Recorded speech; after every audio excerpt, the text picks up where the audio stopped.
All right, everybody, we've got a little bit of breaking news that I'm a little bit late on because this was announced when I was at the gym this morning and I didn't get back until a couple hours later.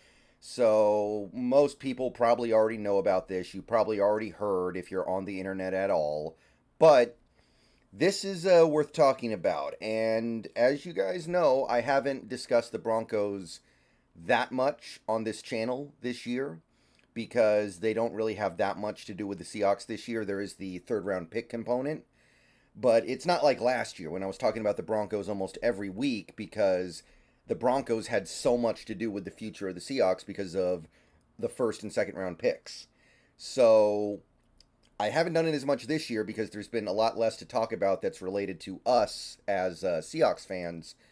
But this is worth talking about for a couple different reasons. Not the least of which is that, regardless of anything that is going on right now, Russell Wilson is still one of the most important players in Seahawks franchise history. And we've kind of just entered a new era of his career, so to speak. So it was announced a few hours ago that the Broncos are benching Russell Wilson for the final two games of their season. Jared Stidham is going to get the start. If he gets hurt, Wilson will presumably play because he is going to be the number two, supposedly, for the next two games. So it's not necessarily over, but it is very likely going to be over. The Denver offensive line is honestly pretty good, so they'll probably do a pretty good job protecting Stidham, and they'll probably be able to keep him upright for two games. So that is almost certainly going to be the end of Russell Wilson in Denver for this season. And this also kind of foreshadows what is likely going to happen this upcoming offseason with them releasing Wilson and eating a bunch of dead cap so they can move on. So, couple of different angles here as a Seahawks fan. First of all, just the basic level, the most surface level reaction that we can have as Seahawks fans is if you were in any way, shape, or form delaying your victory lap over the Russell Wilson trade, and I know most of us already took our victory lap. I took mine like 15 months ago when it was pretty obvious where this was going. If you haven't taken your victory lap yet because you wanted to make sure you saw how this ended, go ahead and take it now. And don't feel too bad about it. You deserve to take a victory lap in life when things go well for you. So take that lap. We can now officially say that the Seattle Seahawks traded away a massive net negative in Russell Wilson the last two seasons and acquired several net positives, including things like young blue chip players, young, really intriguing players, talented players, cap space, cap relief, cap flexibility. It is one of the all time great trades in NFL history officially at this point. I know our return is not comparable to something like the Cowboys' return for Herschel Walker, and it might not quite even get to the point of one or two other trades in NFL history like the Ricky Williams trade, but we gave up a genuine net negative. Like, the Broncos could have given away those picks and players to us, and it would have been better for Denver. All Denver got in exchange for this trade was 2 years, and probably in summation, it's going to end up being 3 years because of all the dead cap of wasted time. So take your victory lap, first of all. And again, don't feel bad about it. I know a lot of you guys still like Wilson. I know a lot of people still like him. I know he's not a bad person or nothing like that, but that doesn't mean you can't appreciate the fact that this team did something this objectively brilliant. And I know some people were holding off on the victory lap, but feel free to take it now because it's pretty much over now. So that's angle number one. But angle number two, I do want to talk about this from the frame of reference of this is one of the most important players in the history of the Seattle Seahawks. He is our best quarterback ever. He is one of the most memorable players that this franchise has ever had. And obviously, we've kind of gotten away from that the last couple years because he did so much work to burn bridges and make a lot of Seahawks fans dislike him. But I think that 98% of Seahawks fans, even the ones who are very much anti Wilson right now, are going to get over it. And a few years from now, if not, in the next couple months, are going to remember the good times in favor instead of thinking about these last couple of seasons where things went sour. So, from that perspective, this feels like it could be the end. And I said this in a stream that I did Sunday night during that Broncos Patriots game, watching Denver lose that game in the final seconds. I said during that stream, we might be watching the final play of Russell Wilson's career. Not just Broncos' career, but career. And a lot of people said there's no way that's true in the stream. But, I mean, let's really think about this for a minute here. So, Russell Wilson has really not been good for 3 seasons now. In 2021, he put up good numbers, kind of like he has this year, but he didn't play well. The offense that he commandeered was not good, and the team did not have success. 2022 speaks for itself. He was awful all the way around. He was probably the worst quarterback in the league. And then this year, it's been bad again. The offense has been mediocre. His numbers are good, like I said, but the numbers are just one very small part of this picture here. He's been bad for 3 straight seasons, bottom line. So, he's gone through 3 different systems, 3 different coaches: the Pete Carroll, Shane Waldron year, the Nathaniel Hackett year, and now the Sean Payton year. And he's not really found success in any of those systems. The last time he found success was 2020 with Brian Schottenheimer, and even that fizzled out by the end of the season. So that is an extended sample size now of Wilson just not getting it done. And again, I know that some of the numbers look okay, like touchdown interception ratio. I know there are some people out there who really pound the drum for that, but his offenses don't score enough. And at the end of the day, having low turnover numbers and high touchdown rates are great, but if they're not actually resulting in your offense being good, then it doesn't really mean anything. It's just fantasy football crap. And fantasy football is great for fantasy football owners, but if you don't have Russell Wilson in fantasy and you're actually rooting for his team to win, then you want his team to actually score points. And he just hasn't been doing that for 3 years, maybe 3.5 years, depending on your perspective. So I wonder, because clearly Denver is planning to move on this offseason. He's going to get cut. They're going to eat the dead cap. I don't know if they're going to do pre-June 1st or post-June 1st. Either way, they're planning on moving on. But I don't agree with the assumption that he's just going to be able to find work again, because he's going to hit the open market and any team can sign him. But I don't think Russell Wilson's going to be okay as a backup. I don't think he's going to be okay in an open competition for a starting job. I think that if he's going to sign with another team, that team is going to at least have to say, you have pole position on this starting quarterback job. Because Russell Wilson has other things going on in his life. He doesn't need to mess around in a situation where he might show up for training camp and do a bunch of work and put in all that time and effort in practice and then find out, oh, I'm sitting on the bench all season and I could be doing literally anything else with my life right now that isn't just sitting on the dang bench. So I think you're going to have to give him a starting job, and that cuts down on his options pretty significantly. Now, there are teams out there that would at least consider it. And when I say consider it, I mean they would consider trying to get a new quarterback. Not necessarily Wilson per se, but a new quarterback. Working our way up through the teams by division. The Cardinals, if they're done with Kyler Murray, maybe. The Rams, if Stafford retires. The Falcons, if they're done with Ritter. The Buccaneers, if they lose Baker Mayfield. The Bears, if they're done with Fields. The Vikings, if they're not bringing back Kirk Cousins. The Commanders, if they're done with Sam Howell. The Raiders, if they don't believe in Aiden O'Connell and they're done with Jimmy Garoppolo, which I assume that's the case. Who else?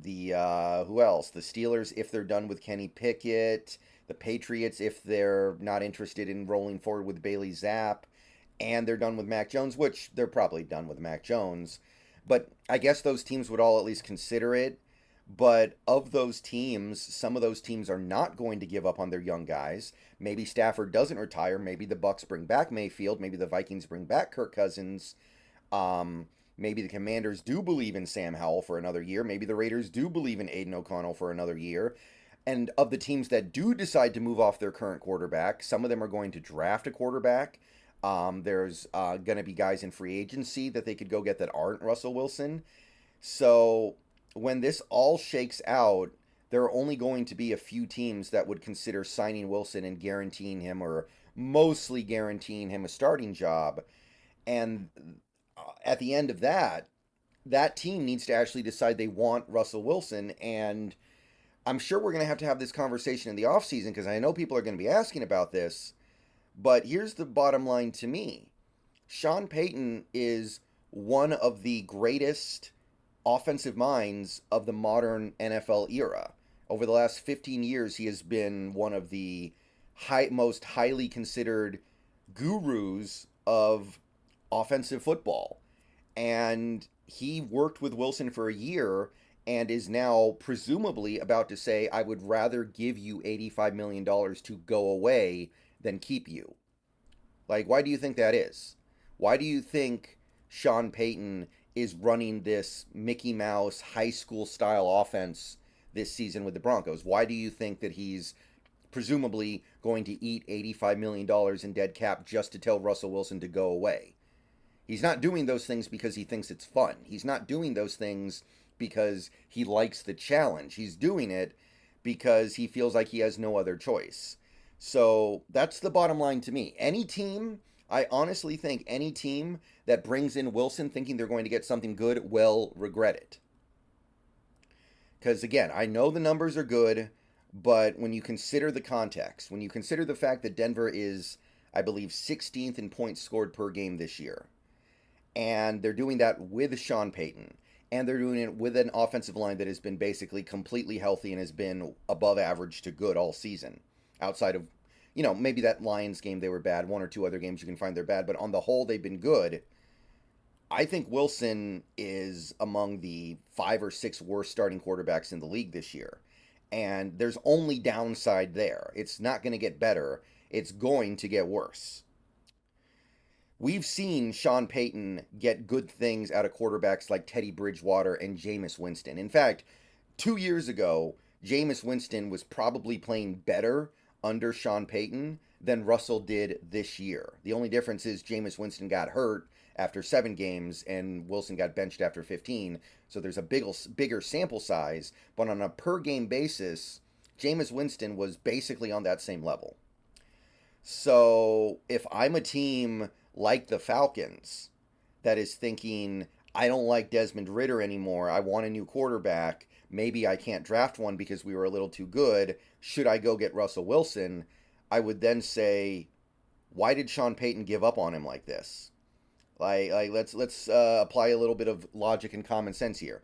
Why did Sean Payton run that hideous, atrocious offense last year with Russell Wilson? Did he do it because he thought it was fun? No. And because I know there's this sect of like this Russell Wilson cult on the internet. You see them on X, you see them in comment sections somewhere. Sometimes the people saying, oh, Sean Payton is intentionally sabotaging Russell Wilson with these terrible play calls, or that Sean Payton isn't a good play caller anymore. He sucks because look at the offense that the Broncos are running this year. They're running that offense because the quarterback is bad and he can't do anything else. Like, Russell Wilson isn't really good at anything anymore except escaping pressure. He's pretty good at that. But even that comes with the downside of him bailing out of the pocket when there is no pressure. And the only things he's really capable of doing are throwing screens, throwing checkdowns, and throwing it deep. Everything else is basically out of that Denver playbook. And believe me, Sean Payton's not doing that because he thinks it's fun. He's doing it because his quarterback is so, ironically, limited that he can't do anything else. He's just trying to make it work with the little bit that he has. And he's actually done a masterful job this year, I think, working with the very limited quarterback that he's dealing with.